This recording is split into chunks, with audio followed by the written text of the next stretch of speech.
En el otoño de 1888, el viudo Daniel Joaquín conoció a Ana Victoria bajo circunstancias inesperadas, en una remota finca de las montañas de Asturias llamada La Sombra del Tejo. Durante 2 largos años, el vínculo entre ellos enfrentó los desafíos del campo, del luto y de una familia que vivía anclada en el pasado. Él, un hombre consumido por la pena. Ella, una joven que huía de su propia historia. Se encontraron en un lugar donde la vida parecía haberse detenido, un refugio de silencios y sombras. Sin embargo, su relación, nacida de la necesidad y la compasión, estaba destinada a desenterrar algo más profundo y peligroso que el simple recuerdo de una esposa fallecida.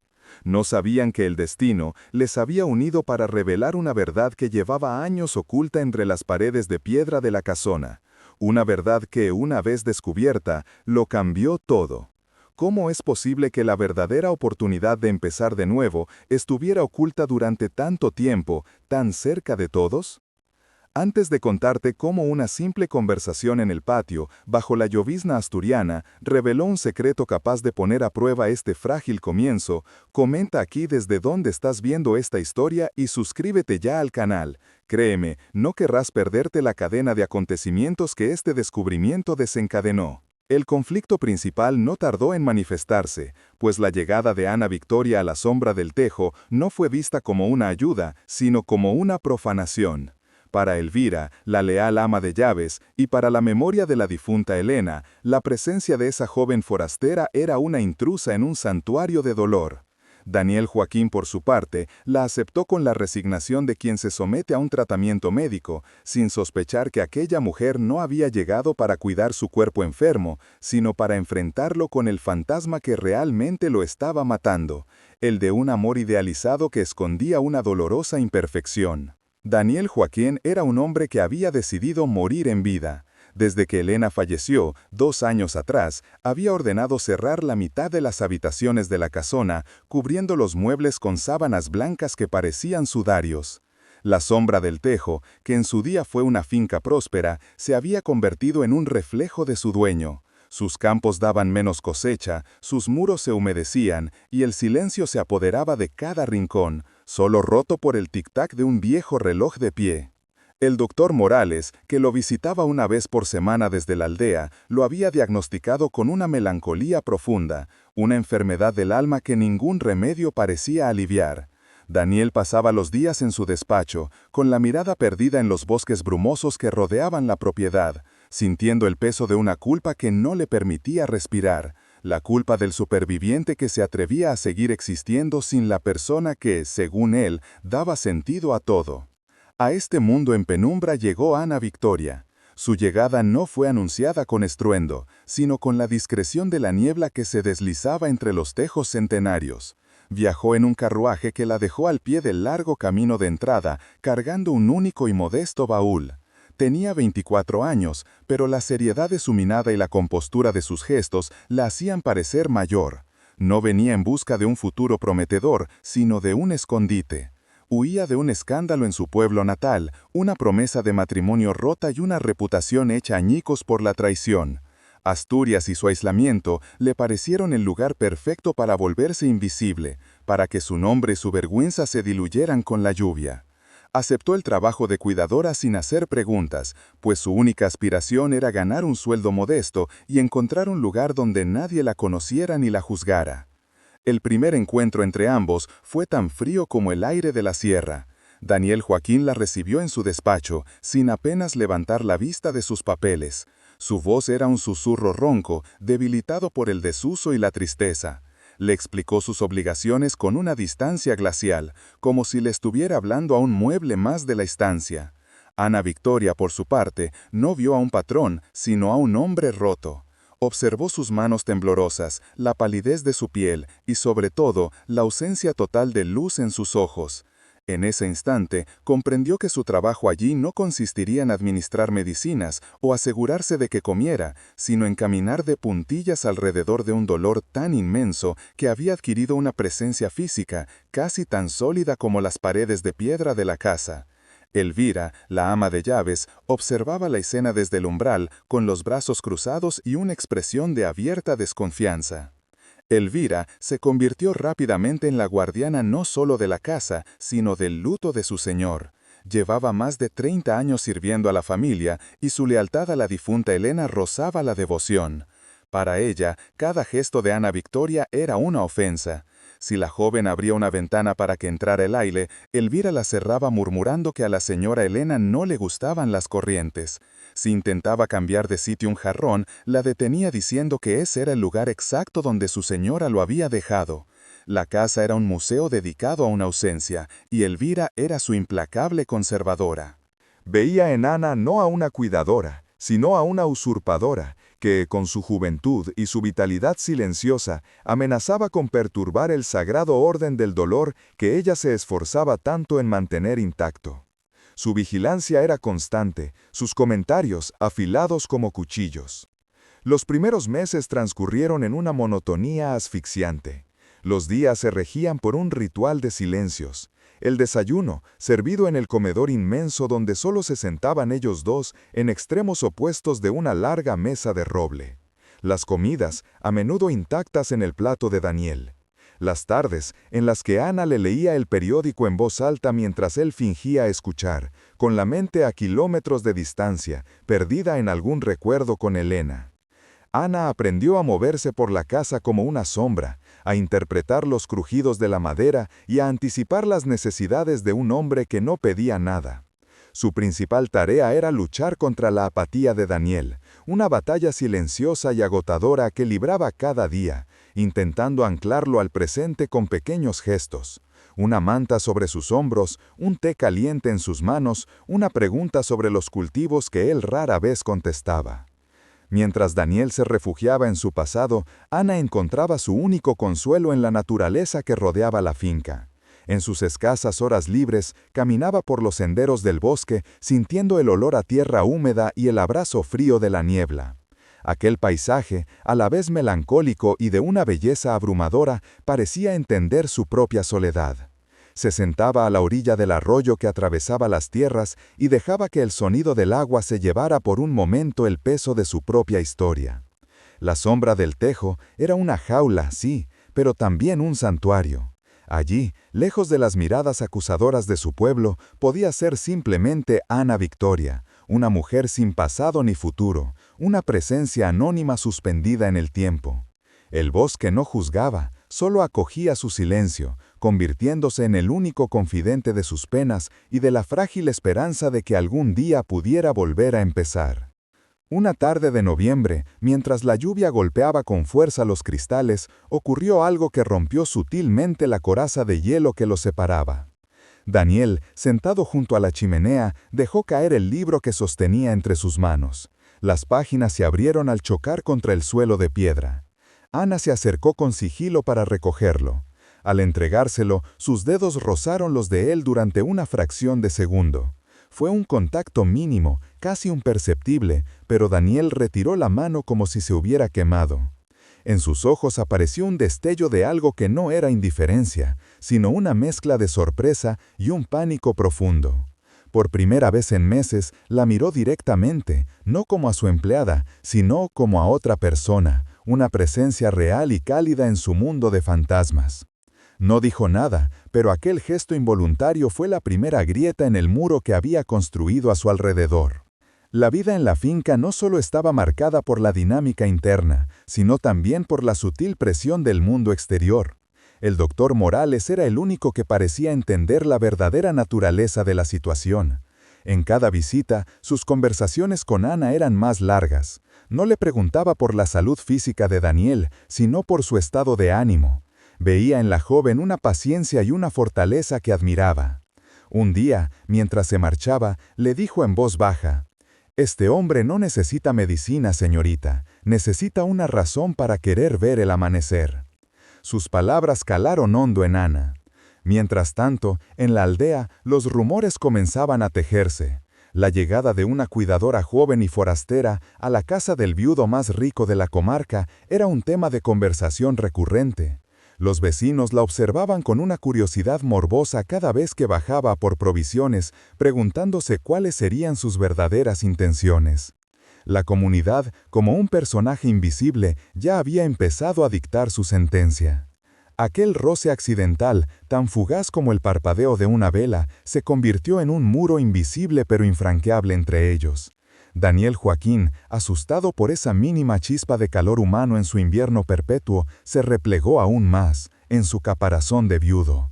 Si antes su silencio era una manifestación de pena, ahora se cargaba de una tensión casi hostil.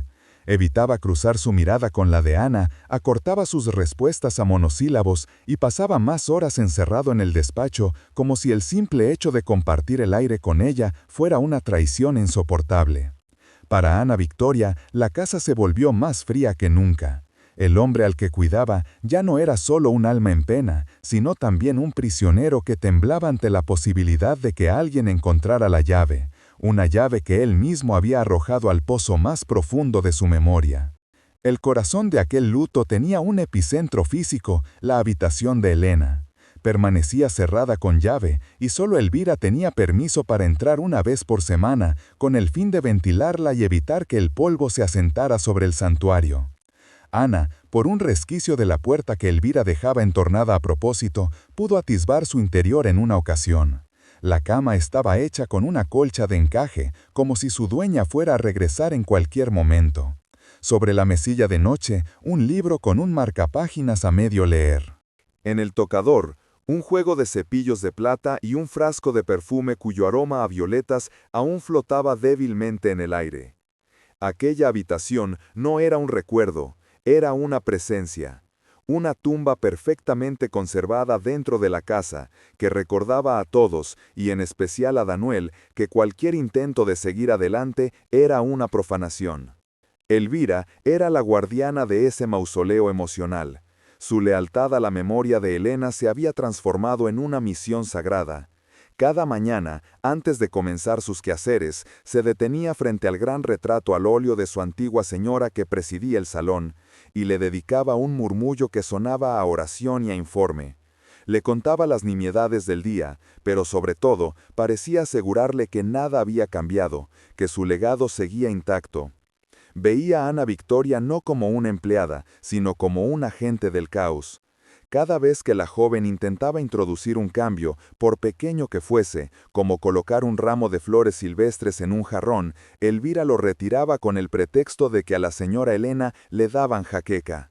La casa era su campo de batalla, y su arma era el peso aplastante del pasado. La presión no solo emanaba de dentro de los muros de la sombra del tejo. La aldea, con su red invisible de cuchicheros y miradas de soslayo, había emitido su propio veredicto. Cuando Ana Victoria bajaba por provisiones, sentía el peso del juicio colectivo. Las mujeres mayores interrumpían sus conversaciones a su paso, siguiéndola con una mirada que mezclaba la piedad por el viudo con la más profunda sospecha hacia la forastera. Los hombres, por su parte, la observaban con una curiosidad insolente, especulando en la taberna sobre las verdaderas intenciones de aquella joven que vivía aislada con el hombre más rico de la comarca. Nadie le dirigía una palabra amable. Era una extraña, una pieza que no encajaba en el rígido rompecabezas de la vida rural, y su soledad en la finca se extendía como una mancha de aceite cada vez que ponía un pie en el pueblo. La familia de Elena, en particular su hermana mayor, Inés, contribuía a este cerco desde la distancia. Sus cartas llegaban puntualmente cada mes, escritas con una caligrafía elegante y afilada. En apariencia, eran misivas de preocupación por la salud de su cuñado, pero entre líneas se leía una advertencia constante. Cada párrafo contenía una referencia a la memoria de Elena, a lo mucho que ella amaba la finca, a los planes que tenían juntos. Eran recordatorios sutiles, pero implacables de su deber como viudo. Cuando Daniel le comunicó la contratación de una cuidadora, la respuesta de Inés fue una carta gélida, en la que expresaba su esperanza de que aquella persona entendiera la importancia de respetar el sagrado duelo de la casa. Daniel se sentía vigilado, no solo por los ojos de Elvira, sino por el juicio de una familia que lo consideraba el custodio de un legado que no le permitían olvidar. Una tarde, buscando un documento catastral en un viejo arcón del despacho, Daniel dio con un libro de cuentas de la finca de hacía 3 años. La caligrafía pulcra y ordenada era la de Elena. Mientras pasaba las páginas, sus dedos se detuvieron en una anotación al margen, junto a un presupuesto para la compra de nuevos manzanos. Elena había escrito, «Para que nuestros nietos recojan las manzanas de la promesa». Daniel sintió una punzada en el pecho tan aguda que le cortó la respiración. Recordó la conversación, le había prometido a Elena ampliar el pomar, crear el mejor lagar de sidra de la región, un legado para las generaciones futuras. Pero tras su muerte, el proyecto, como todo lo demás, quedó abandonado. Aquel libro no era un recuerdo dulce, sino el acta notarial de su propio fracaso, de todas las promesas que la muerte le impidió cumplir y que él, por cobardía, no se atrevió a retomar. Ana, ajena a la causa exacta de su tormento, pero consciente de la nueva ola de desolación que lo embargaba, tomó una decisión silenciosa. Observó el jardín descuidado que se veía desde la ventana del despacho, un amasijo de malas hierbas y rosales salvajes que nadie había tocado en años. Sin pedir permiso a nadie, cogió unas viejas herramientas del cobertizo y comenzó a trabajar la tierra. No lo hizo para agradar a Daniel, sino por una necesidad propia de imponer un poco de orden, de crear un pequeño espacio de vida en medio de tanta decadencia. Durante días, bajo la mirada atónita de Elvira y la curiosidad de los mozos de campo, Ana arrancó hierbas, podó las lamas secas y removió la tierra pelmazada, con una determinación tranquila y metódica que contrastaba brutalmente con la apatía que reinaba en la casa. Desde la ventana de su despacho, Daniel observaba. Al principio, su presencia en el jardín le irritaba, considerándolo una intrusión más en su mundo clausurado. Pero a medida que pasaban los días, su irritación dio paso a una extraña fascinación. Veía el esfuerzo en su rostro, la manera en que su cuerpo se movía con un propósito claro, la conexión casi instintiva que parecía tener con la tierra. No había queja en sus gestos, solo trabajo. Por primera vez, Daniel no veía a la cuidadora, ni a la forastera, ni a una amenaza para el recuerdo de Elena. Veía a una mujer joven luchando a su manera contra el mismo abandono que a él lo estaba consumiendo. Su trabajo en el jardín era un reproche silencioso a su propia inacción, un espejo que le devolvía la imagen de un hombre que había decidido marchitarse junto con sus campos. Como era de esperar, la iniciativa de Ana no pasó desapercibida para Elvira. Una mañana la abordó junto a los rosales, con las manos en las caderas y la desaprobación grabada en el rostro. Le dijo, con su tono cortante habitual, que a la señora Elena no le gustaba ensuciarse las manos, que el jardín era para ser admirado desde la galería, no para ser profanado con azadas. Era una orden velada para que se detuviera. Ana, con las manos cubiertas de tierra, se irguió y la miró fijamente a los ojos.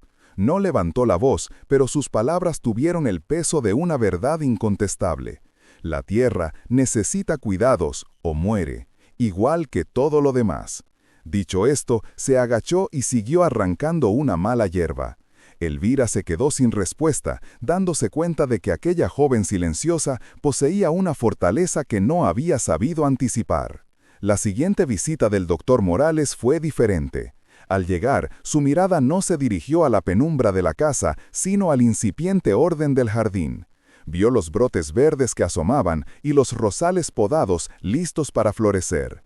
Entró en el despacho y encontró a Daniel de pie junto a la ventana, observando a Ana.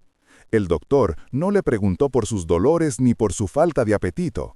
En su lugar, le habló de la cosecha, de los precios del mercado y de las tierras de la finca que llevaban demasiado tiempo en barbecho.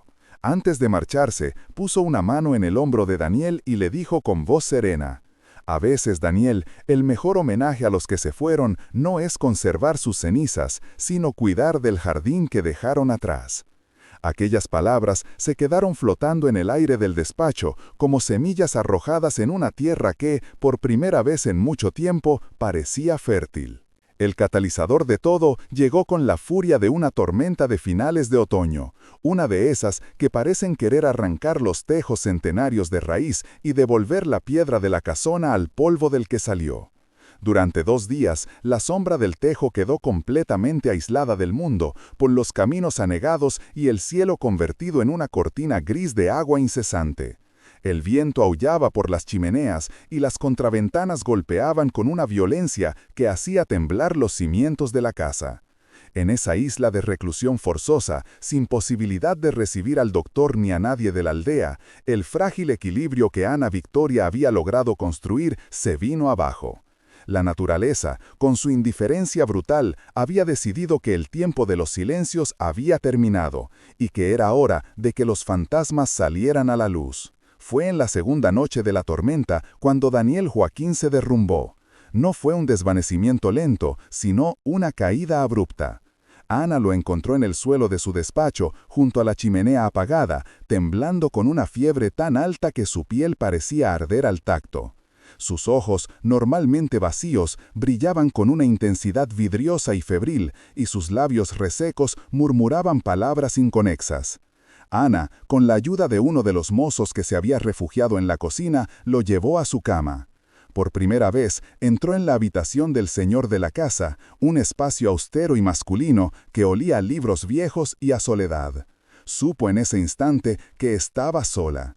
No había médico, no había remedios más allá de los ungüentos de hierbas de Elvira, y la vida de aquel hombre dependía enteramente de su temple y sus cuidados. Aquella noche se convirtió en una vigilia interminable. Mientras Elvira, superada por el pánico, rezaba rosarios en la cocina, Ana se sentó junto al lecho de Daniel, cambiándole los paños de agua fría en la frente y obligándole a beber pequeños sorbos de una infusión. El hombre se debatía en un delirio violento, agitándose entre las sábanas como si luchara contra un enemigo invisible. La tormenta exterior era un eco de la tempestad que consumía su cuerpo y su mente. Ana no sintió miedo, sino una extraña y profunda calma. Cuidarlo en ese estado de vulnerabilidad absoluta la despojaba de su rol de empleada. Ya no era la forastera, la cuidadora, era el único anclaje a la realidad que le quedaba a un hombre a la deriva en un mar de fiebre y recuerdos. Y entonces, en mitad de la noche, él comenzó a hablar con una claridad aterradora. Sus ojos febriles se fijaron en ella, pero no la veían, veían a otra persona. «Elena», susurró con la voz rota. Y Ana se quedó inmóvil, con el paño húmedo en la mano, convertida en la espectadora involuntaria de una conversación con un fantasma. Esperaba escuchar palabras de amor, de anhelo, de la devoción que todos en la casa daban por sentada, pero lo que salió de los labios de Daniel no fue una oda a un amor perdido, sino una letanía de angustia y remordimiento que heló la sangre de Ana en las venas. Aquel hombre no estaba atormentado por la ausencia de su esposa, sino por el peso de su memoria, una carga mucho más oscura y compleja de lo que nadie podría haber imaginado. «Perdóname, Elena», repetía una y otra vez, aferrándose a la manga de Ana como si fuera un náufrago. «No fui suficiente. Te lo prometí, te prometí que lo intentaría, pero no fui suficiente». Sus palabras eran un torrente confuso, fragmentos de viejas discusiones, reproches velados y una culpa tan palpable que llenaba la habitación. Habló de una promesa incumplida, de un viaje que nunca hicieron, de un silencio que se había instalado entre ellos mucho antes de que la enfermedad se la llevara. Ana escuchaba, petrificada, mientras la imagen idealizada de aquel matrimonio perfecto se hacía añicos ante ella. El luto de Daniel no era solo por la pérdida, era por el fracaso, por las palabras no dichas y por un secreto que, al parecer, se habían llevado a la tumba. Ana Victoria comprendió en ese momento la verdadera naturaleza de la enfermedad de Daniel. No era la melancolía del viudo, sino el veneno de una conciencia culpable. La Elena que todos veneraban, la del retrato del salón, la de los recuerdos de Elvira, no era la misma Elena de la que hablaba su marido en su delirio. Aquella mujer de carne y hueso había tenido sus propias sombras, sus propias decepciones, y su matrimonio había sido un campo de batalla silencioso como tantos otros. Daniel no había perdido a una santa, había perdido a una mujer con la que tenía una deuda pendiente, y esa deuda era la que lo estaba matando lentamente, carcomiéndolo por dentro con más eficacia que cualquier mal físico. La noche avanzó al ritmo de las confesiones febriles y el ulular del viento. Ana no se apartó de su lado, escuchando con una empatía que nacía de sus propias heridas. Ella también sabía lo que era un amor imperfecto, una promesa rota y el peso del juicio ajeno. Por primera vez, no vio a Daniel como su patrón, el hombre rico y atormentado, sino como un igual, otro ser humano atrapado en la red de sus propias decisiones y arrepentimientos. Aquella vulnerabilidad compartida en la penumbra de la habitación, con la única luz de un candil, tejió entre ellos un hilo invisible pero increíblemente fuerte, un lazo forjado en el secreto y la compasión. Al amanecer, la tormenta amainó y la fiebre de Daniel comenzó a ceder. Cuando abrió los ojos, la lucidez había regresado, pero en su lugar había una profunda confusión y una vergüenza palpable. Vio a Ana sentada en la silla junto a su cama, con el rostro pálido por el cansancio. No recordaba con claridad lo que había dicho, pero la memoria fragmentada de su propia desnudez emocional era suficiente para que un rubor oscuro le cubriera el rostro. Apartó la mirada, incapaz de sostenerla de ella. El silencio que se instaló entre ellos era diferente a todos los anteriores. Ya no era un silencio de distancia, sino uno cargado de una intimidad incómoda y de un conocimiento que ninguno de los dos sabía cómo manejar. Ana se levantó sin decir una palabra, le acercó un vaso de agua y se retiró con la misma discreción de siempre, como si nada hubiera ocurrido. Pero ambos sabían que todo había cambiado. Cuando Elvira entró en la habitación poco después, encontró a su señor despierto y a la joven cuidadora ausente. Notó la atmósfera cargada, el aire denso de palabras no dichas, y su desconfianza se transformó en una certeza hostil. Vio en la palidez de Ana no el cansancio de una noche de cuidados, sino la prueba de una intimidad que consideraba una profanación. A partir de ese día, su vigilancia se redobló, convencida de que tenía que proteger la memoria de su señora de una amenaza que ahora consideraba real y tangible. Los días que siguieron a la tormenta fueron de una extraña quietud. Daniel se recuperaba lentamente, pero su reclusión era ahora más profunda. Evitaba a Ana no por indiferencia, sino por un pudor casi adolescente. Se sentía expuesto, como si ella pudiera leer en su interior todos los secretos que con tanto esmero había guardado. Ya no podía verla como una simple empleada. Ella era la depositaria de su momento de mayor debilidad, la única persona viva que había escuchado las grietas de su matrimonio perfecto. Y esa verdad, flotando entre ellos, era a la vez un abismo y un puente. Un abismo de vergüenza que los separaba y un puente de entendimiento silencioso que los unía de una forma que ninguno de los dos había previsto. Al amanecer, la tormenta amainó y la fiebre de Daniel comenzó a ceder. Cuando abrió los ojos, la lucidez había regresado, pero en su lugar había una profunda confusión y una vergüenza palpable. Vio a Ana, sentada en la silla junto a su cama, con el rostro pálido por el cansancio. No recordaba con claridad lo que había dicho, pero la memoria fragmentada de su propia desnudez emocional era suficiente para que un rubor oscuro le cubriera el rostro. Apartó la mirada, incapaz de sostenerla de ella. El silencio que se instaló entre ellos era diferente a todos los anteriores. Ya no era un silencio de distancia, sino uno cargado de una intimidad incómoda y de un conocimiento que ninguno de los dos sabía cómo manejar. Ana se levantó sin decir una palabra, le acercó un vaso de agua y se retiró con la misma discreción de siempre, como si nada hubiera ocurrido. Pero ambos sabían que todo había cambiado. Cuando Elvira entró en la habitación poco después, encontró a su señor despierto y a la joven cuidadora ausente.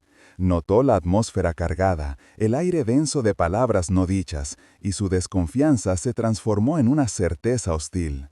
Vio en la palidez de Ana no el cansancio de una noche de cuidados, sino la prueba de una intimidad que consideraba una profanación.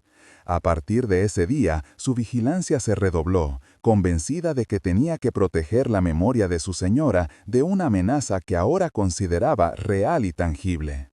Los días que siguieron a la tormenta fueron de una extraña quietud. Daniel se recuperaba lentamente, pero su reclusión era ahora más profunda. Evitaba a Ana, no por indiferencia, sino por un pudor casi adolescente. Se sentía expuesto, como si ella pudiera leer en su interior todos los secretos que con tanto esmero había guardado. Ya no podía verla como una simple empleada.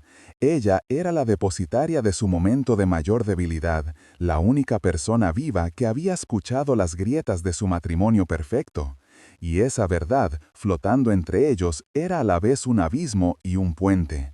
Un abismo de vergüenza que los separaba y un puente de entendimiento silencioso que los unía de una forma que ninguno de los dos había previsto.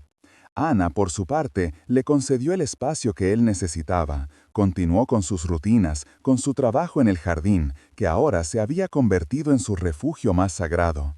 Sin embargo, su percepción de Daniel había cambiado para siempre. Ya no veía solo al hombre consumido por el dolor, sino también al prisionero de su propia culpa. Su compasión se hizo más profunda, desprovista de lástima y llena de un respeto callado por la carga que él llevaba. No necesitaba que él le explicara nada, la noche de la tormenta se lo había contado todo, y en esa comprensión mutua, que no requería palabras, comenzó a crecer algo nuevo, algo frágil y sin nombre que ninguno de los dos se atrevía a reconocer. Una tarde, una semana después de la tormenta, Daniel salió por primera vez de la casa por voluntad propia. No se dirigió al despacho ni a la biblioteca, sino que caminó con paso lento y vacilante hacia el jardín. Se detuvo a cierta distancia, observando a Ana que estaba de rodillas junto a un macizo de rosales, podando con cuidado las ramas muertas. Él no dijo nada, y ella fingió no darse cuenta de su presencia. Pero ambos eran conscientes de la importancia de aquel gesto. Era el primer paso de Daniel fuera de su tumba autoimpuesta, una incursión tímida en el mundo de los vivos, un mundo que Ana, con su trabajo paciente, estaba intentando hacer florecer de nuevo. Finalmente rompió el silencio. Su voz sonó ronca, como si no la hubiera usado en mucho tiempo. «¿Ese rosal, crees que volverá a florecer?» La pregunta no era sobre el rosal. Ambos lo sabían. Era una pregunta sobre sí mismo, sobre la finca, sobre la posibilidad de que la vida pudiera brotar de nuevo de entre las ruinas del pasado. Ana se irguió, se limpió la tierra de las manos en el delantal y lo miró directamente a los ojos, sin rastro de la sumisión de una empleada. Su mirada era serena, directa, la de una igual. Con tiempo y cuidado, señor, todo vuelve a florecer. Solo necesita que alguien crea en ello y le dé una oportunidad. Aquellas sencillas palabras tuvieron el efecto de una llave abriendo una cerradura oxidada. No había en ellas falsa compasión ni promesas vacías, solo la verdad simple y poderosa de la tierra. Daniel asintió lentamente, como si estuviera asimilando una revelación profunda. Por primera vez en 2 años, no sintió el peso aplastante de la memoria de Elena como una condena, sino como un recuerdo que podía empezar a colocar en su justo lugar. La presencia de Ana, su calma y su fortaleza silenciosa le ofrecían algo que no sabía que necesitaba. No el olvido, sino el permiso para seguir viviendo. El jardín, con sus brotes verdes y sus promesas de flores, se convirtió en el símbolo de esa posibilidad. La dinámica entre ellos comenzó a transformarse. Las comidas en silencio se poblaron de preguntas tímidas por parte de Daniel sobre los cultivos, sobre los problemas de la finca que había ignorado durante tanto tiempo. Ya no leía el periódico para evadirse, sino que le pedía a Ana su opinión sobre las noticias del mercado. La estaba incluyendo, poco a poco, no solo en el cuidado de su persona, sino en la gestión de su vida, de su legado. Ana respondía con prudencia, pero con una inteligencia práctica que sorprendía a Daniel. Descubrió en ella no solo a una cuidadora, sino a una mujer con un criterio firme y un profundo sentido común. Elvira observaba esta creciente complicidad con un rencor cada vez más evidente. Cada conversación entre ellos, cada mirada compartida sobre los libros de cuentas, era para ella una traición. Intentaba sabotear su cercanía con interrupciones constantes, con comentarios mordaces sobre la inexperiencia de Ana o con recordatorios de cómo la señora Elena hacía las cosas. La casa se dividió en 2 bandos invisibles. Por un lado, Daniel y Ana, unidos por un secreto y una frágil esperanza de reconstrucción. Por el otro, Elvira, erigida en la última defensora de un pasado que se negaba a morir. La tensión en la sombra del tejo se podía cortar con un cuchillo. El cambio más significativo se produjo un día en que Daniel encontró de nuevo el libro de cuentas de Elena, aquel con la anotación sobre los manzanos para sus nietos. Antes, la visión de su caligrafía le había provocado una punzada de dolor y fracaso. Ahora lo miró con otros ojos. Lo llevó al jardín donde Ana estaba trasplantando unas violetas, y se lo mostró. No le habló de la promesa, ni de su culpa. Simplemente le dijo, mi esposa quería ampliar el pomar. Creía que estas tierras podían dar la mejor sidra de la comarca. ¿Usted qué opina? La pregunta no era retórica. Estaba pidiendo su ayuda. Estaba invitándola a construir un futuro sobre los cimientos de un sueño que había pertenecido al pasado. Ana tomó el libro con delicadeza. Pasó los dedos por la caligrafía elegante de Elena, sintiendo el peso de la historia que contenía. No vio en ello una amenaza ni un fantasma. Vio el legado de otra mujer, un sueño interrumpido que merecía ser honrado. Levantó la vista y miró a Daniel. Sus ojos ya no reflejaban la desolación de antaño, sino una pregunta temerosa, una súplica de validación. Creo que su esposa tenía razón, respondió Ana con una convicción tranquila.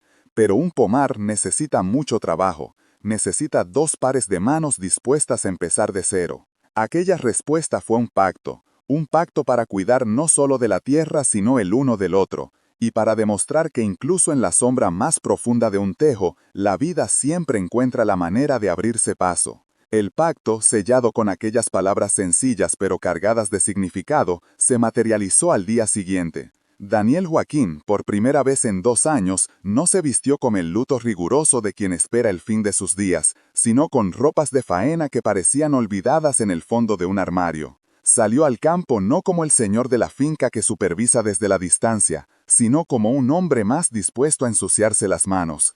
Ana Victoria lo esperaba junto a la parcela destinada al nuevo pomar, con las herramientas ya preparadas. No hubo grandes discursos ni instrucciones formales. El trabajo comenzó con una extraña mezcla de torpeza y determinación, un lenguaje universal que no necesitaba de palabras para expresar el compromiso que ambos acababan de asumir. El silencio entre ellos ya no era el de la distancia, sino el de la concentración en una tarea común. Los primeros días fueron un ejercicio de redescubrimiento mutuo y personal. Ana, con la experiencia práctica de quien ha vivido siempre cerca de la tierra, le enseñaba a Daniel los secretos del campo que él, como propietario, había ignorado. Le mostraba cómo sentir la humedad del suelo, cómo distinguir una raíz sana de una enferma, cómo interpretar el lenguaje del viento en las hojas de los árboles. Daniel, por su parte, se despojaba lentamente de su letargo. El esfuerzo físico, el sudor que perlaba su frente y el dolor en músculos que no recordaba tener, lo anclaban al presente de una forma que ninguna medicina había logrado. Cada piedra que retiraban del terreno, cada mala hierba que arrancaban de cuajo, parecía un acto simbólico de limpieza, no solo de la tierra, sino también de sus propias almas. Esta nueva dinámica no tardó en encontrar la feroz resistencia de Elvira. La ama de llaves veía aquella colaboración en el campo como la profanación definitiva del santuario de su señora. Su hostilidad, antes velada, se volvió abierta y cortante. Servía las comidas con una brusquedad que hacía tintinear la vajilla, y sus comentarios se convirtieron en dardos envenenados. Si Daniel llegaba a la mesa con las manos manchadas de tierra, ella suspiraba audiblemente, murmurando que a la señora Elena le habría disgustado ver a un caballero en semejante estado. Cada gesto de cercanía entre ellos era interpretado por Elvira como una ofensa personal, una traición a la memoria que ella se había jurado proteger con uñas y dientes. Y su resentimiento creaba una atmósfera irrespirable dentro de la casona. Una tarde, mientras descansaban a la sombra de un viejo castaño, Daniel compartió con Ana un recuerdo de Elena. No era una de las anécdotas idealizadas que solía rumiar en su despacho, sino una memoria real, imperfecta. Recordó una discusión que tuvieron justo en ese lugar, sobre qué tipo de manzanos plantar. Elena quería una variedad más dulce para sidra de postre, mientras que él insistía en una más ácida, la tradicional. La disputa, recordó con una media sonrisa melancólica, duró casi una semana. Contarlo en voz alta, sin el peso del culto a la perfección, fue liberador. Para Ana, aquella confesión humanizó a la mujer del retrato. Dejó de ser un espectro intocable para convertirse en una persona de carne y hueso, con sus propios deseos y frustraciones, haciendo que el luto de Daniel pareciera, por primera vez, algo que se podía empezar a sanar. Ana, sin embargo, luchaba su propia batalla interna. La cercanía con Daniel, la confianza que él depositaba en ella, despertaba sentimientos que creía tener enterrados para siempre. El afecto y el respeto que empezaba a sentir por aquel hombre la aterrorizaban. La herida de su compromiso roto y la humillación pública que había sufrido la habían convencido de que no podía volver a confiar, de que cualquier muestra de vulnerabilidad sería castigada. Se recordaba constantemente a sí misma que era solo una empleada, que su situación era precaria y que aquel espejismo de compañerismo podía desvanecerse en cualquier momento. El miedo a ser herida de nuevo era un muro de hielo que se interponía cada vez que Daniel le dedicaba una mirada que iba más allá de la de un simple patrón. Daniel, por su lado, vivía en un purgatorio emocional. Trabajar junto a Ana, sentir su presencia serena y su fortaleza tranquila, le devolvía una sensación de vida que le resultaba a la vez embriagadora y aterradora. A veces, en medio de la faena, se sorprendía a sí mismo sonriendo ante un comentario ingenioso de ella, y de inmediato una ola de culpa lo ahogaba. Sentía que cada instante de paz, cada atisbo de una nueva felicidad, era una traición directa a la memoria de Elena. El luto se había convertido en su identidad, y abandonarlo se sentía como un sacrilegio. Esta lucha interna lo volvía errático. Un día era cercano y comunicativo, y al siguiente se encerraba en un silencio hosco y distante, dejando a Ana confundida y herida por su comportamiento impredecible. La tensión latente encontró un nuevo catalizador en un viejo cobertizo al borde del pomar. Mientras buscaban herramientas más adecuadas para preparar la tierra, Ana tropezó con un pequeño arcón de madera carcomida oculto bajo unas lonas polvorientas. Al abrirlo, encontraron un par de guantes de jardinería de mujer, notablemente pequeños y manchados de tierra seca, y junto a ellos un diario encuadernado en cuero oscuro. La caligrafía en la primera página no dejaba lugar a dudas, pertenecía a Elena. Daniel se quedó paralizado, con la mirada fija en el objeto como si fuera una serpiente a punto de morderle. Lo tomó con manos temblorosas y sin decir una palabra lo cerró de golpe.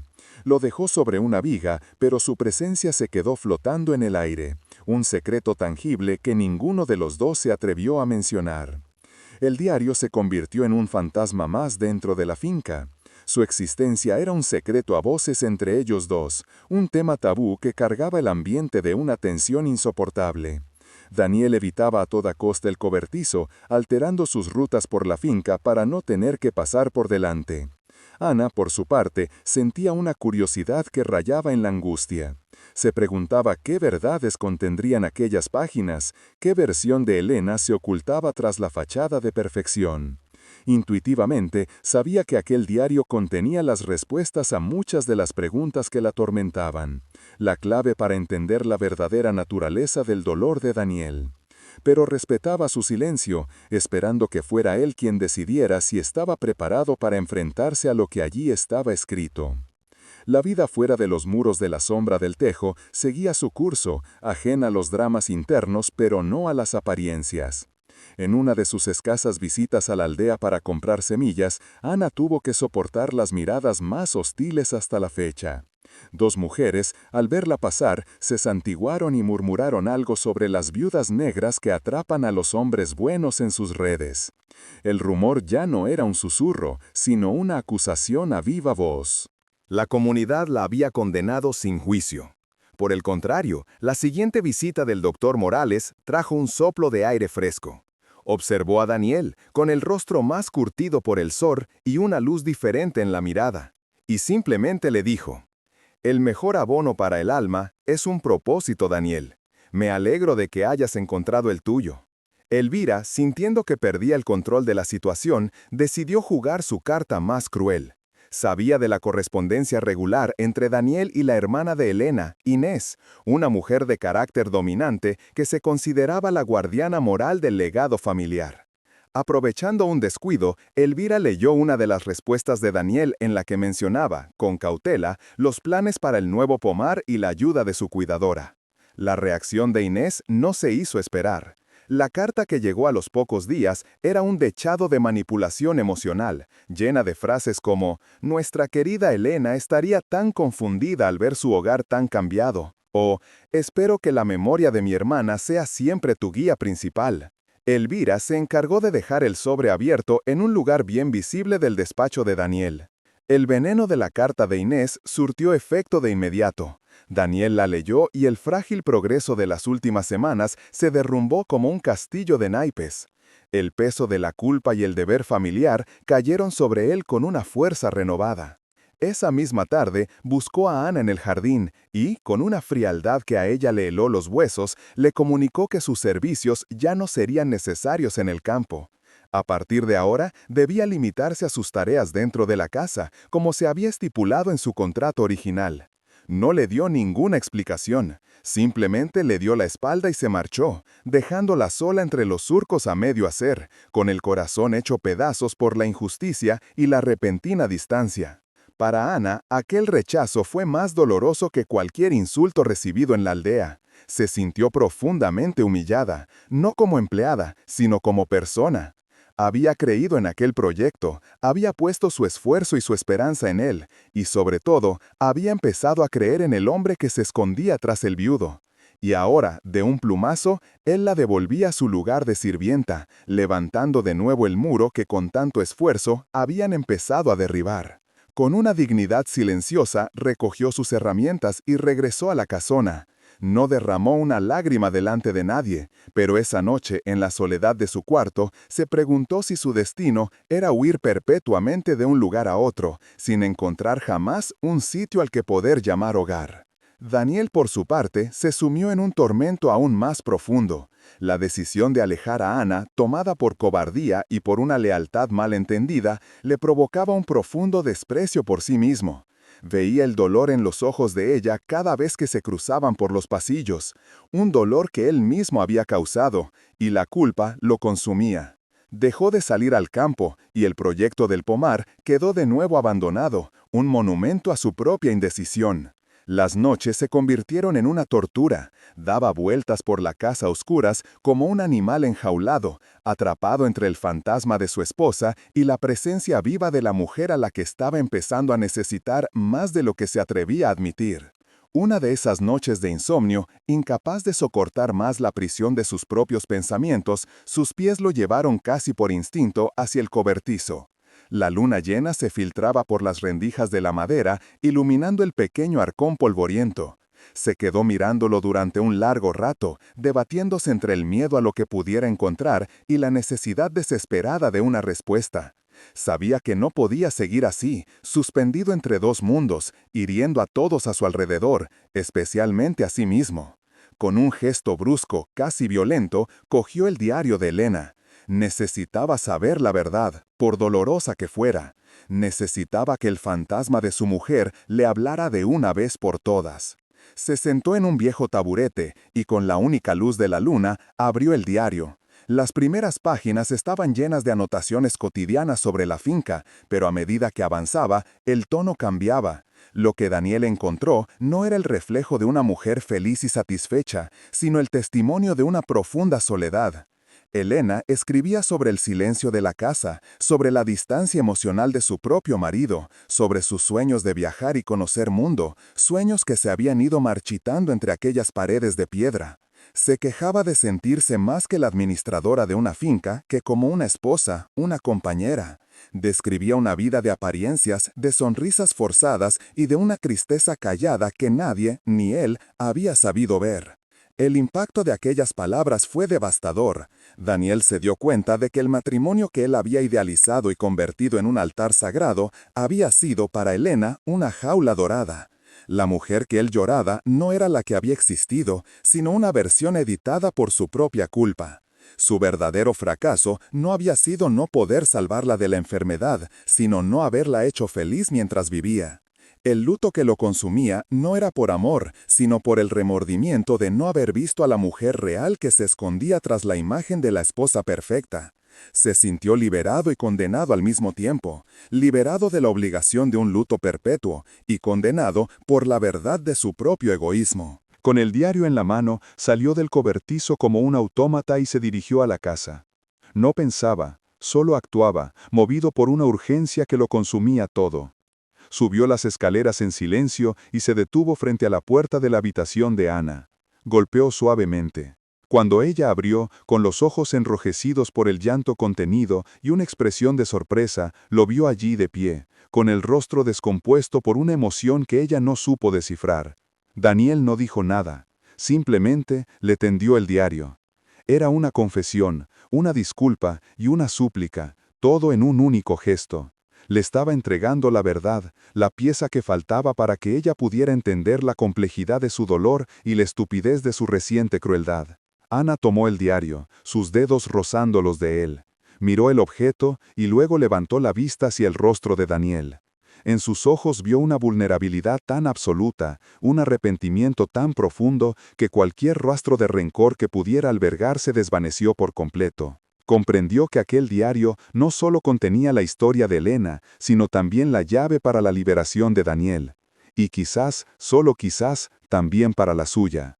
Supo que la noche de la tormenta no había sido el final de las revelaciones, sino apenas el principio. Con un leve asentimiento de cabeza, lo invitó a pasar a su modesta habitación.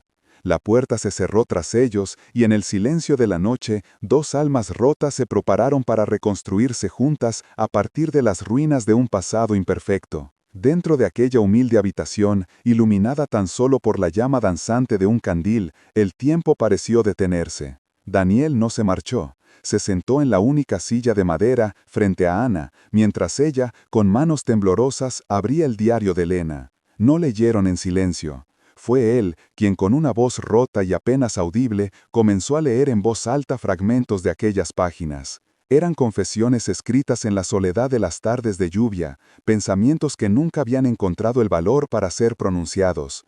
La caligrafía, al principio firme y elegante, se iba volviendo más apretada y febril a medida que avanzaban los meses, un sismógrafo del alma que registraba el lento derrumbe de sus esperanzas.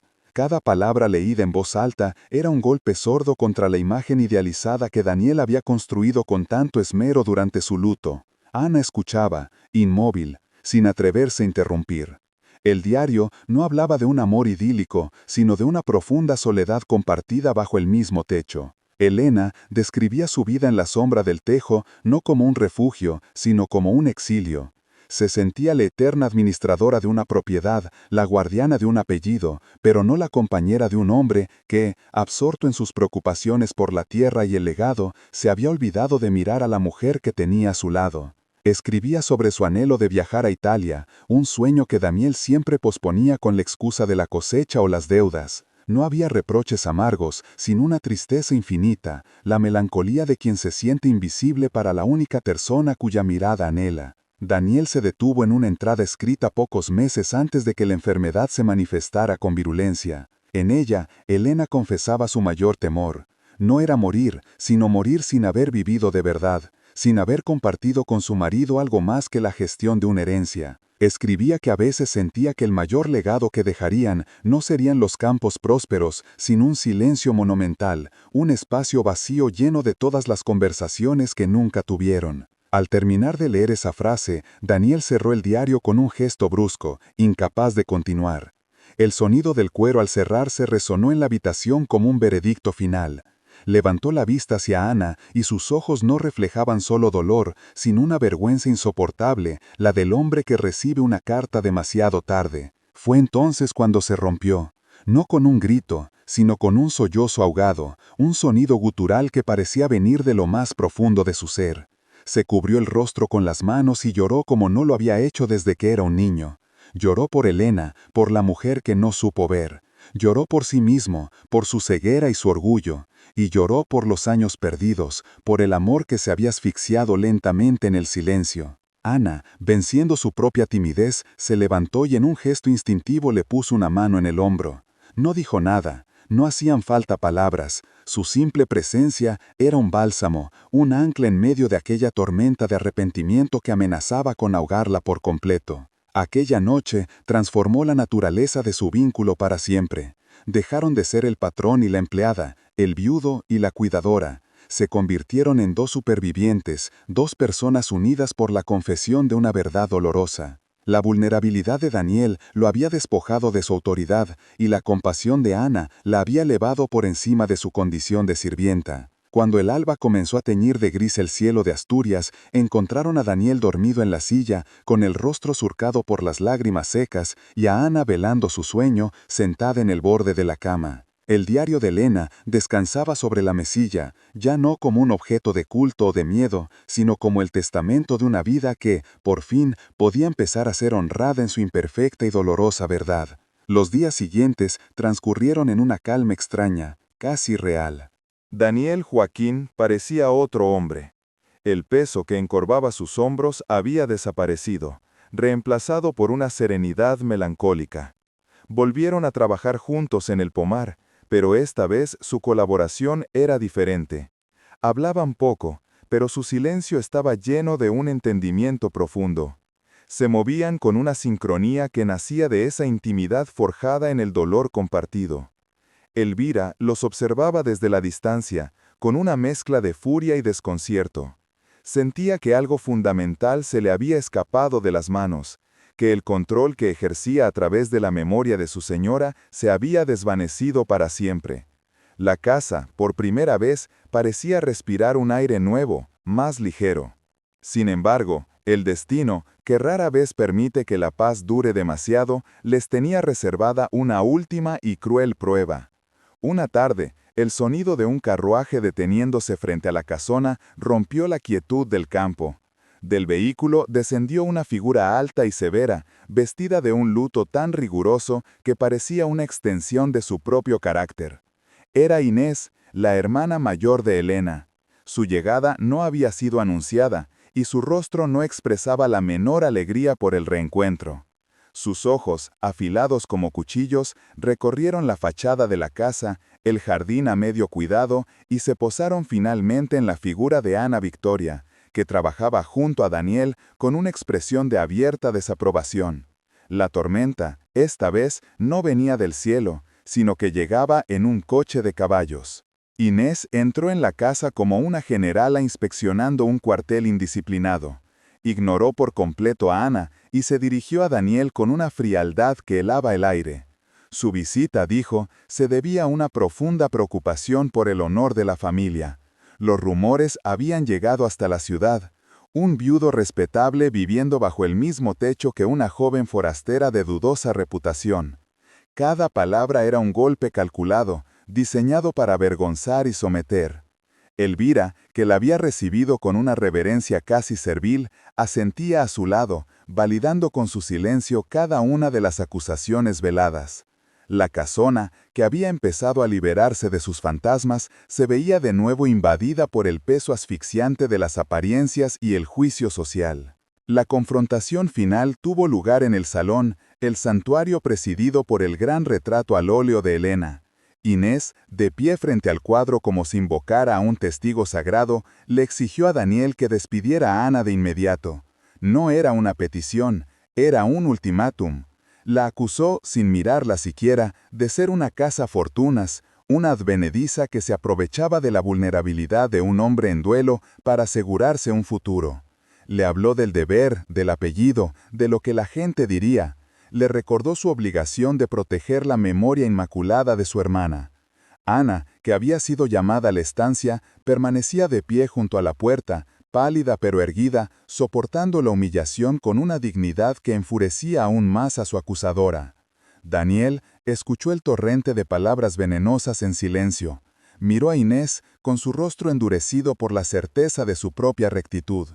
Miró el retrato de Elena, tan bello y tan falso, una máscara que ocultaba una vida de silencios. Y finalmente miró a Ana, a la mujer que le había enseñado que la tierra, como el alma, necesita cuidados para volver a florecer. Vio en sus ojos no la codicia que su cuñada le atribuía, sino el reflejo de su propia fragilidad, de su propia esperanza. Y en ese instante supo que ya no podía seguir viviendo una mentira. La cobardía que lo había atenazado durante años se disolvió, dejando en su lugar una claridad tan dolorosa como liberadora. Con una calma que sorprendió a todos, Daniel se acercó al retrato de su esposa. Lo miró fijamente durante un largo segundo y luego se volvió a Inés.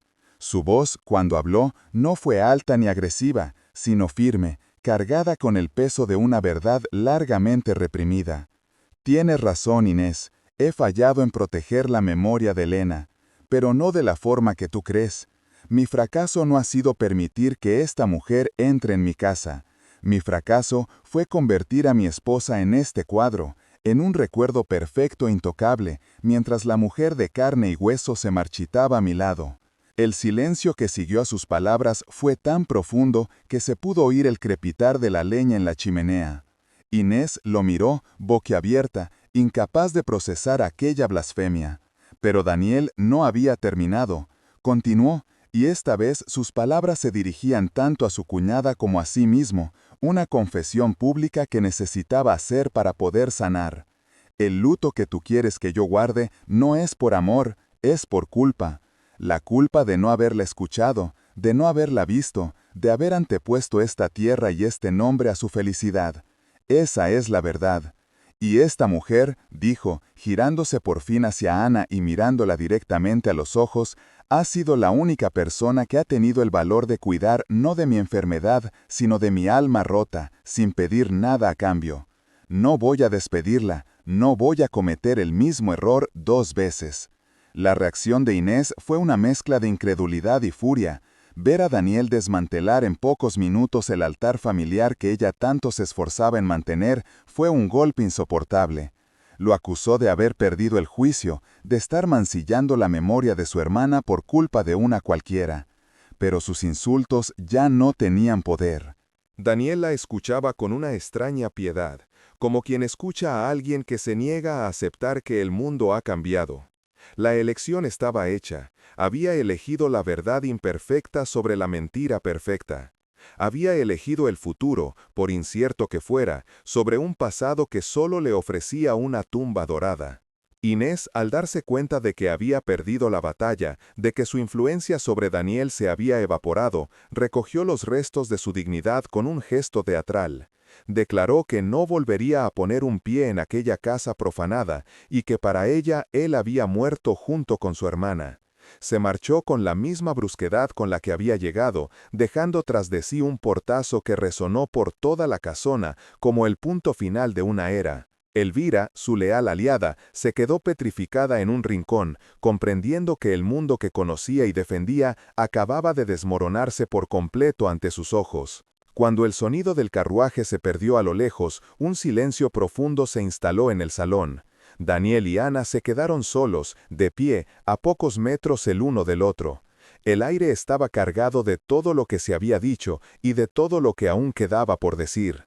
El fantasma de Elena, el que había habitado el retrato, parecía haberse desvanecido, reemplazado por el recuerdo más real y humano de una mujer con sueños rotos. Daniel se sentía extrañamente ligero, como si se hubiera quitado de encima una armadura que llevaba puesta desde hacía demasiado tiempo.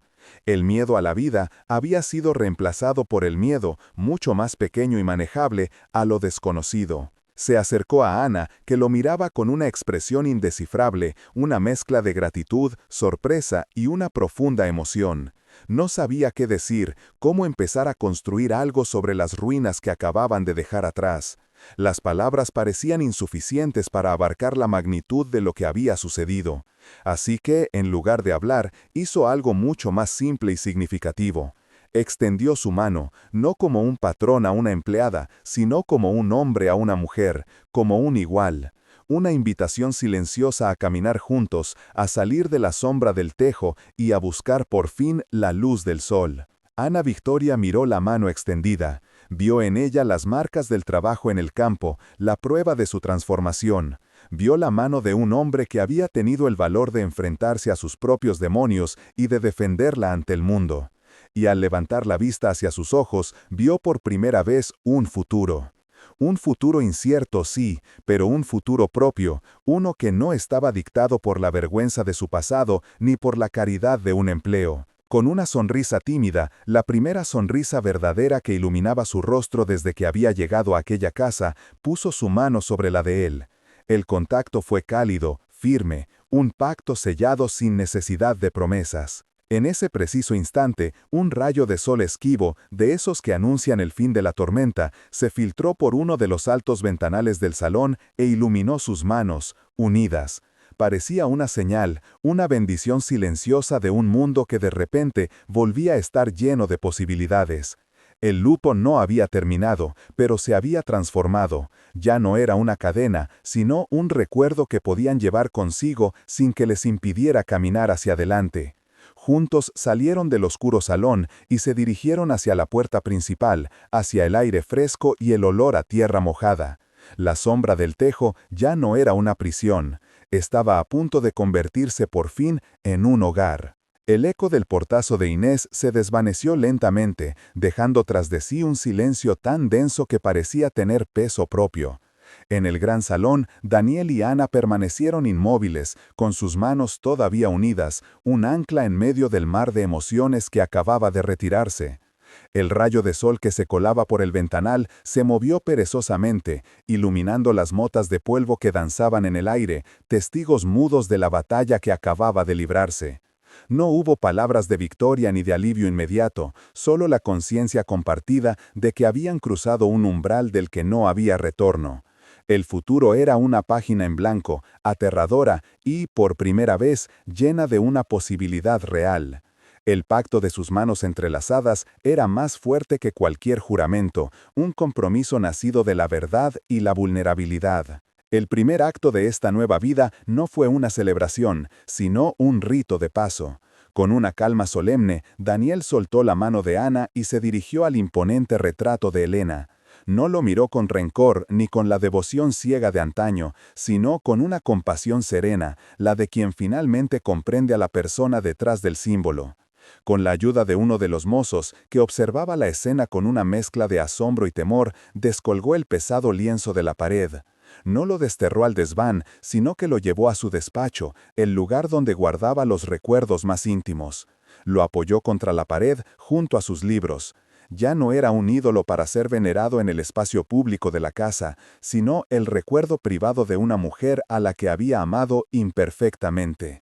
Elvira fue testigo de aquel acto desde el umbral, con el rostro pálido como la cera. Para ella, descolgar el retrato era el sacrilegio definitivo, el fin del mundo que había conocido y defendido con tanto ahínco. Esperaba una orden de despido, un enfrentamiento final. Sin embargo, Daniel se acercó a ella con una tranquilidad que la desarmó. Le explicó, con palabras sencillas y sin asomo de reproche, que la casa iba a cambiar porque la vida debía continuar. Le ofreció una elección: quedarse y formar parte de ese nuevo comienzo, aceptando a Ana como la señora de la casa, o marcharse con una generosa pensión que le garantizaría una vejez tranquila. No era una amenaza, sino el reconocimiento de que ella también merecía decidir su propio futuro. Le dio una semana para pensarlo. Esa noche, la cena en el gran comedor fue un acontecimiento silencioso pero transformador. Por primera vez, Ana no se sentó en el extremo opuesto de la mesa, en su rol de empleada, sino a su lado, como una igual. La ausencia del retrato en la pared del salón, cuya marca más clara aún era visible, cambiaba por completo la atmósfera de la casa. El espacio parecía más grande, menos opresivo. Comieron los platos que la propia Ana había ayudado a preparar, una comida sencilla pero reconfortante. No hablaron del futuro ni de lo que sentían. Hablaron de la cosecha, de la lluvia que hacía falta, de las pequeñas cosas que conforman el tejido de la vida. Estaban aprendiendo un nuevo lenguaje, el de la normalidad, el de dos personas que empiezan a construir un hogar. Al día siguiente comenzó la verdadera resurrección de la sombra del tejo. Juntos, como si cumplieran un ritual largamente postergado, empezaron a abrir las habitaciones que llevaban 2 años cerradas. El chirrido de las puertas al abrirse era como un quejido de alivio. Retiraron las sábanas blancas que cubrían los muebles, liberándolos de sus sudarios. El polvo de años se levantó en nubes doradas bajo la luz que entraba a raudales por los ventanales recién abiertos. Dejaron que el aire fresco de la montaña barriera el olor a encierro y a tristeza. Cada gesto era simbólico. Abrir una ventana era dejar entrar la esperanza. Quitar una sábana era despojarse de un luto que ya no era una identidad, sino solo una parte del pasado. La casa por fin volvía a respirar. La noticia de la dramática partida de Inés y de la nueva situación en la finca corrió por la aldea como la pólvora. La comunidad, que ya había juzgado y condenado a Ana, ahora veía confirmados sus peores temores. Las conversaciones en la taberna y a la salida de misa pintaban a Daniel como un hombre débil, hechizado por una arribista sin escrúpulos que había logrado su objetivo.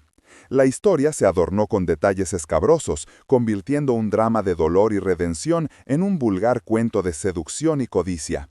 La Sombra del Tejo, que siempre había sido un lugar respetado, se convirtió de la noche a la mañana en el epicentro de un escándalo que alimentaba el ocio y la maledicción de todo el valle. El juicio social, implacable, había dictado su sentencia. La primera vez que bajaron juntos al pueblo después de la partida de Inés, sintieron el peso de esa condena en cada esquina. Las miradas ya no eran de curiosidad, sino de abierta hostilidad. La gente se apartaba a su paso, las mujeres cuchicheaban tras sus abanicos y los hombres los observaban con una mezcla de desprecio y envidia mal disimulada. En el mercado, el tendero, que siempre había tratado a Daniel con deferencia, ahora lo atendía con una frialdad cortante, dirigiendo apenas la palabra a Ana. Fue una prueba de fuego, un bautismo de hostilidad que podría haberlos quebrado. Sin embargo, la experiencia, en lugar de separarlos, los unió más. Se convirtieron en una isla para dos, un refugio mutuo contra la marea de prejuicios. Daniel afrontó la situación con una dignidad que nadie esperaba de él. No se defendió ni dio explicaciones, simplemente trató a Ana con un respeto y un cariño públicos que eran la respuesta más elocuente a todos los rumores. La presentaba como la señora de la casa, corregía a quien se dirigía a ella con displicencia y sostenía su mirada ante los curiosos sin un atisbo de vergüenza. Su actitud dejó desconcertados a muchos. Esperaban ver a un hombre avergonzado, a un viudo débil, y en su lugar encontraron a un hombre sereno y seguro de su decisión. Un hombre que había dejado de vivir para las apariencias y había comenzado a vivir para sí mismo. Aquella fortaleza silenciosa era un muro contra el que las piedras del cotilleo se estrellaban sin hacer mella. Mientras tanto, en la finca, Elvira libraba su propia batalla interna. Durante días deambuló por la casa como un fantasma, observando los cambios con el corazón encogido. Vio a Ana limpiar con esmero los objetos de plata de su antigua señora, no para borrarlos, sino para devolverles el brillo. La vio colocar flores frescas en los jarrones, no por capricho, sino para traer vida a las estancias. Una tarde la encontró en la cocina, intentando sin éxito preparar una receta tradicional asturiana que solo ella conocía. Y en ese momento algo en su interior se rompió. Se dio cuenta de que su lealtad a un recuerdo la estaba convirtiendo en una extraña en su propio hogar. Sin decir una palabra, se acercó, le cogió la cuchara de las manos y con un murmullo le dijo: «No, así no, se empieza con la cebolla bien pochada». Fue su rendición, su elección. Con la paz restaurada dentro de los muros de la casa, toda su energía se volcó en el proyecto que los había unido: la transformación de la huerta frutal. El trabajo en la tierra se convirtió en el cimiento de su relación. Cada mañana salían juntos y mientras sus manos se hundían en el suelo fértil, sus almas se entrelazaban. De los sueños de Elena para aquella sidra, que Daniel ahora quería honrar, y de los propios sueños de Ana, que por primera vez se atrevía a tener. Planificaban el futuro de la finca no como un negocio, sino como un legado de vida. El esfuerzo físico los cansaba, pero también los purificaba, lavando los últimos vestigios de la tristeza y la culpa con cada gota de sudor. Su intimidad creció de forma natural, sin prisas, al ritmo de las estaciones. No hubo una declaración de amor formal, sino una sucesión de pequeños gestos que valían más que cualquier palabra. La forma en que él le apartaba un mechón de pelo de la cara cuando el viento soplaba con fuerza. La manera en que ella le preparaba su infusión favorita al final de una larga jornada, sin que él tuviera que pedirla. Una tarde, mientras plantaban los primeros manzanos jóvenes, sus manos se encontraron bajo la tierra al asegurar las raíces de un árbol. No se apartaron, se quedaron así un instante, sintiendo el calor del otro, la promesa de un futuro que estaban plantando juntos. Un futuro que, como aquel pequeño árbol, necesitaría tiempo y cuidados para crecer fuerte. La siguiente visita del doctor Morales fue una celebración silenciosa. Encontró una casa llena de luz, con el aroma de pan recién horneado flotando en el aire. Vio a Daniel con el rostro curtido por el sol y una sonrisa tranquila que no le había visto en años. Vio a Ana, cuya serenidad ya no era una máscara para ocultar el dolor, sino el reflejo de una paz interior recién encontrada.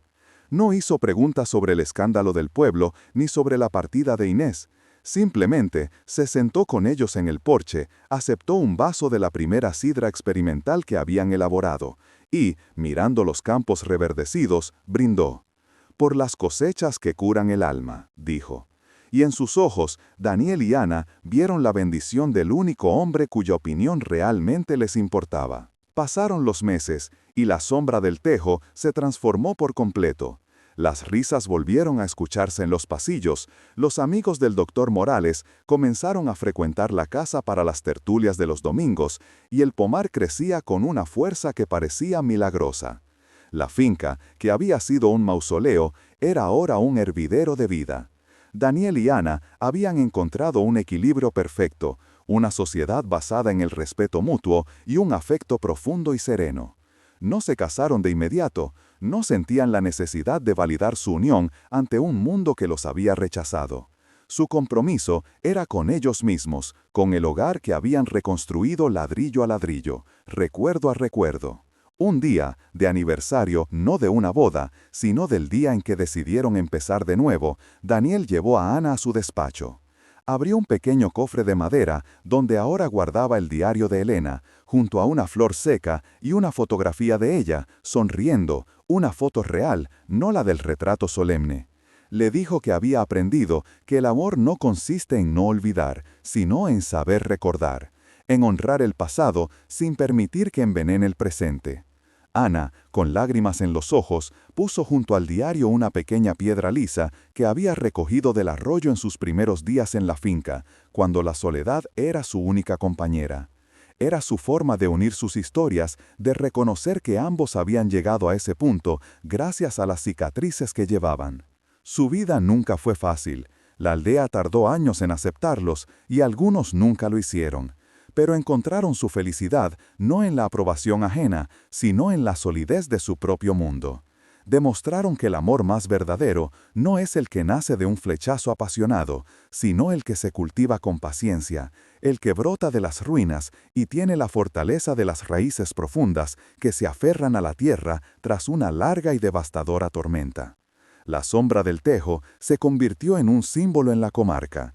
La prueba de que incluso en el lugar más oscuro, si hay dos personas dispuestas a cuidar la una de la otra, la vida siempre, siempre encuentra la manera de florecer. Si crees que el pasado debe ser recordado, pero nunca debe convertirse en una jaula que nos impida vivir, por favor comparte esta historia.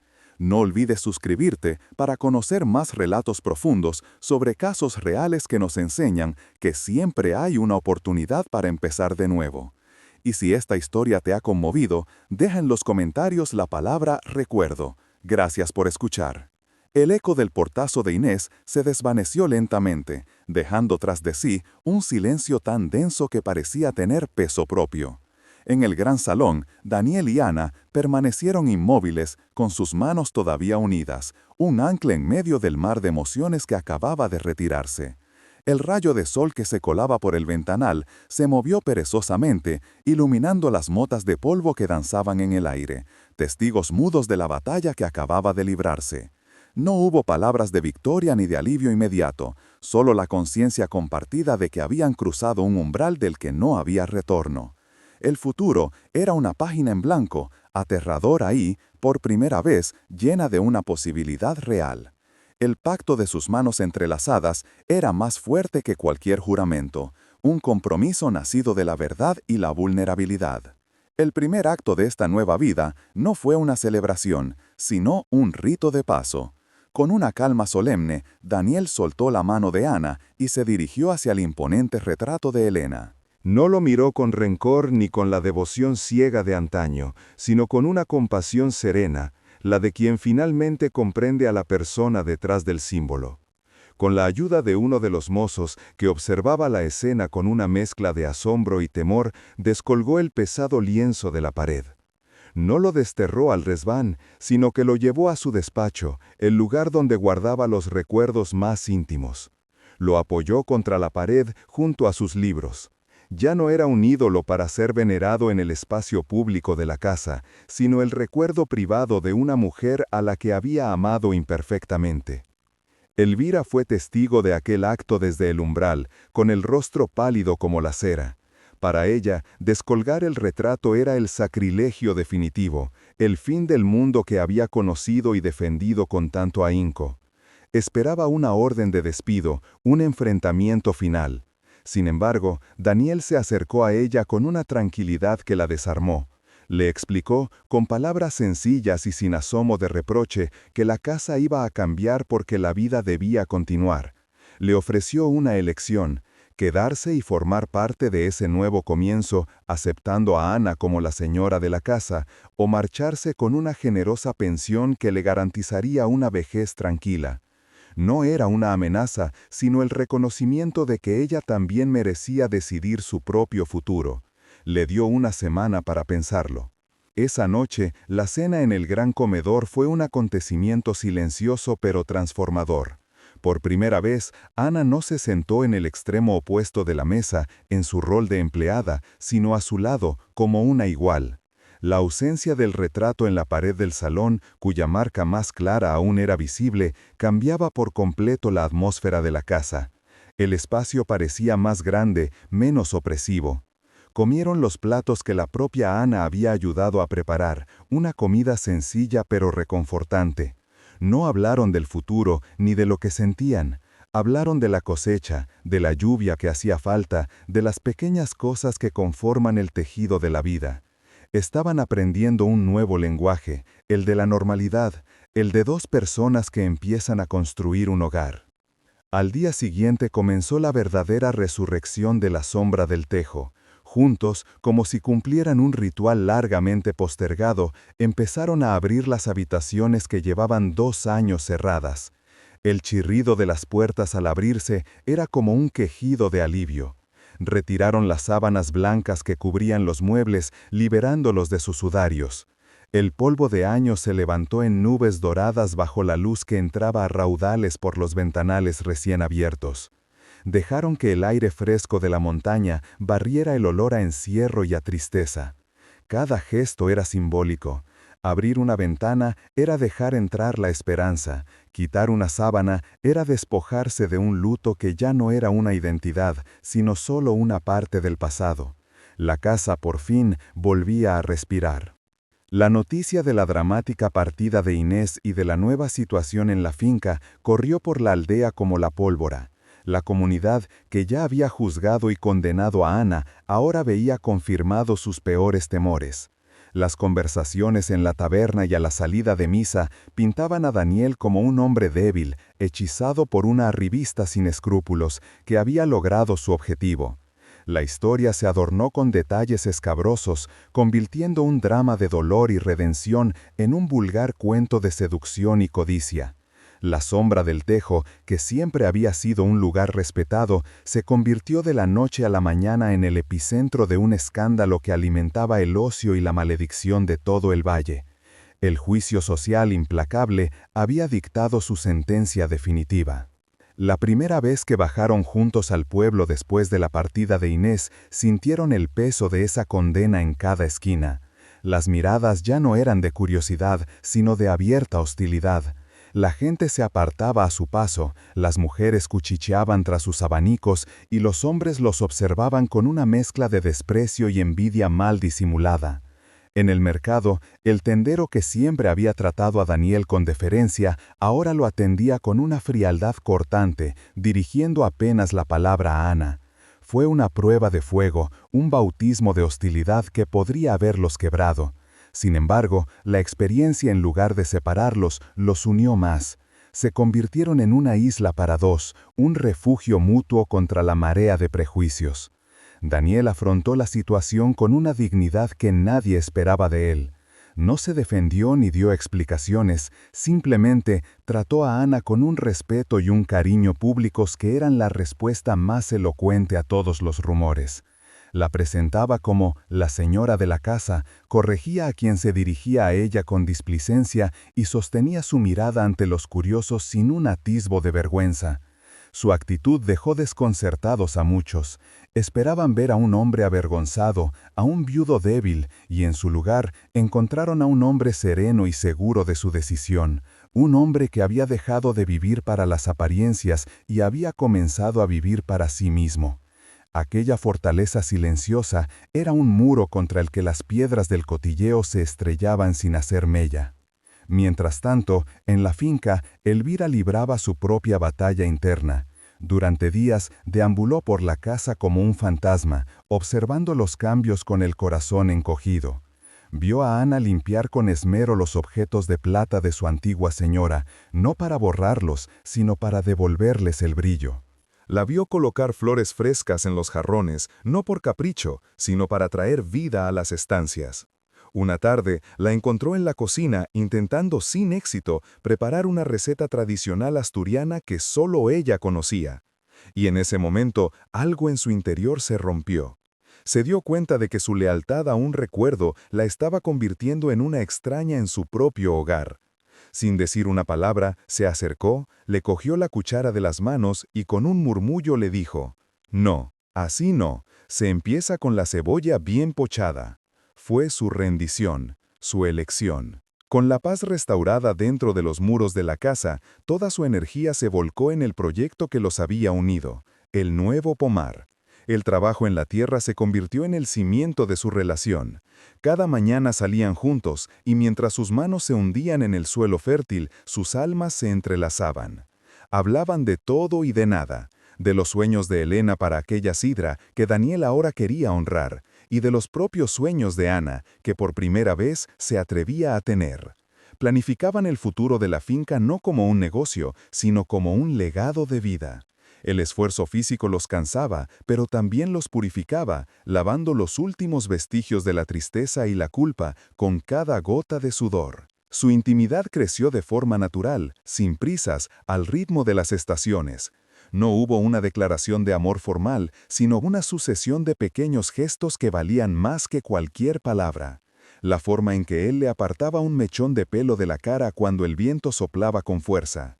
La manera en que ella le preparaba su infusión favorita al final de una larga jornada, sin que él tuviera que pedirla.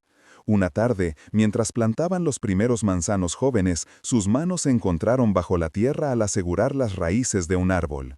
No se apartaron, se quedaron así un instante, sintiendo el calor del otro, la promesa de un futuro que estaban plantando juntos, un futuro que, como aquel pequeño árbol, necesitaría tiempo y cuidados para crecer. Pasaron los meses y la sombra del tejo se transformó por completo.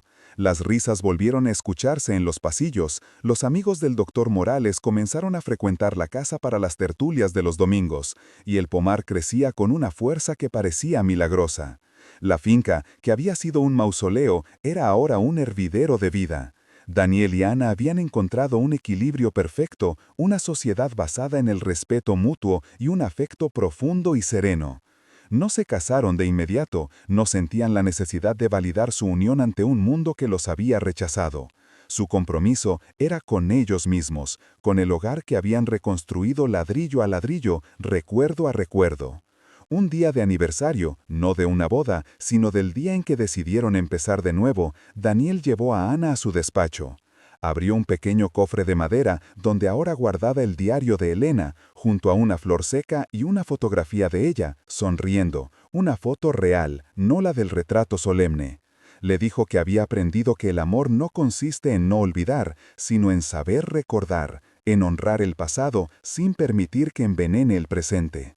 Ana, con lágrimas en los ojos, puso junto al diario una pequeña piedra lisa que había recogido del arroyo en sus primeros días en la finca, cuando la soledad era su única compañera. Era su forma de unir sus historias, de reconocer que ambos habían llegado a ese punto gracias a las cicatrices que llevaban. Su vida nunca fue fácil, la aldea tardó años en aceptarlos y algunos nunca lo hicieron. Pero encontraron su felicidad no en la aprobación ajena, sino en la solidez de su propio mundo. demostraron que el amor más verdadero no es el que nace de un flechazo apasionado, sino el que se cultiva con paciencia, el que brota de las ruinas y tiene la fortaleza de las raíces profundas que se aferran a la tierra tras una larga y devastadora tormenta. La sombra del tejo se convirtió en un símbolo en la comarca, la prueba de que incluso en el lugar más oscuro, si hay dos personas dispuestas a cuidar la una de la otra, la vida siempre, siempre encuentra la manera de florecer. Si crees que cada vida es un camino que merece ser andado con valentía, sin importar cuántas veces nos obligue a empezar de cero, por favor comparte esta historia. No olvides suscribirte para conocer más relatos que nos recuerdan la increíble fortaleza del corazón humano. Y si este viaje te ha inspirado, deja en los comentarios la palabra camino. Gracias por acompañarnos hasta el final.